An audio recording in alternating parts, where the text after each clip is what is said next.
हे बघा, हे जबरदस्तीने हे बांधी आहे माझे, हे बांधीचे लाईन आहे. हे बांधीच्या लाईन मधून हे बघा, हे झाड कुठे होते, रस्त्यावर आहे का? हे झाड पूर्ण उकळून टाकले आणि शेतमालकाला बोलवलं नाही. मुलचेरा तालुक्यात रस्ते बांधकामादरम्यान परवानगीशिवाय झाडेतोड झाल्याचा गंभीर आरोप समोर आलाय. तालुक्यातील शेतकरी ज्ञानेंद्र बिस्वास यांनी दिलेल्या माहितीनुसार त्यांच्या शेतातील सुमारे 70 ते 65 वयाची पळसाची झाडे विनापरवानगी तोडण्यात आली. या घटनेचे फोटो व पुरावे त्यांनी जतन करून ठेवले असल्याचं सांगितले जाते. सदर काम समर्थ स्वामी रोड कंपनीकडून आलपल्ली ते लगाम या मार्गावरील सिमेंट रस्त्याच्या बांधकामासाठी सुरू आहे. या मार्गावर इतरत्री मौल्यवान झाडांची तोड झाल्याची चर्चा स्थानिकांमध्ये दबक्या आवाजात सुरू असल्याचं समजतंय. स्थानिक नागरिकांच्या म्हणण्यानुसार रस्त्याच्या कामामुळे वाहतुकीदरम्यान वाहनधारकांना अनेक अडचणींचा सामोरे जावे लागत आहे. कामाची पद्धत, सुरक्षितेची उपाययोजना आणि पर्यावरणीय नियमांचे पालन याबाबतही प्रश्न उपस्थित होत आहे.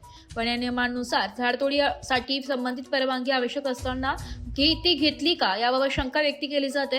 अहेरी येथील वन अधिकाऱ्यांनी या प्रकरणाकडे दुर्लक्ष केल्याचा आरोपही काही नागरिकांकडून केला जातोय. शेतातील झाडे जेसीबीद्वारे बेधडक उपटून टाकल्याचेही सांगितले जाते. या पार्श्वभूमीवर जिल्हा स्तरावरील वन अधिकाऱ्यांनी तात्काळ दखल घेऊन चौकशी करावी, दोषींवर कारवाई करावी आणि शेतकऱ्यांना नुकसान भरपाई द्यावी अशी मागणी जोर धरत आहे. अधिकृत चौकशीनंतर नेमकी स्थिती स्पष्ट होईल. मात्र या घटनेमुळे पर्यावरण संवर्धन व शेतकऱ्यांच्या हक्कांबाबत गंभीर प्रश्न निर्माण झालाय.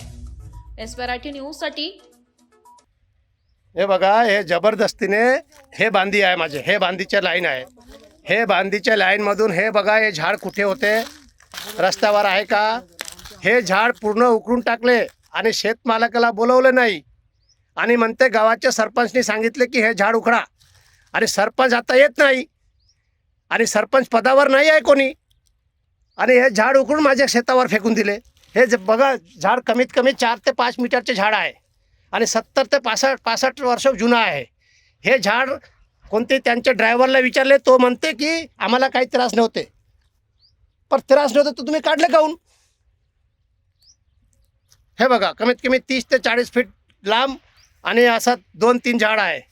हे पूर्ण उकळून माझ्या शेतावर फेकून ठेवले. हे साई समर्थ कंपनीचे मालक मॅनेजर आले आहे आणि हे त्यांचे जेसीबी.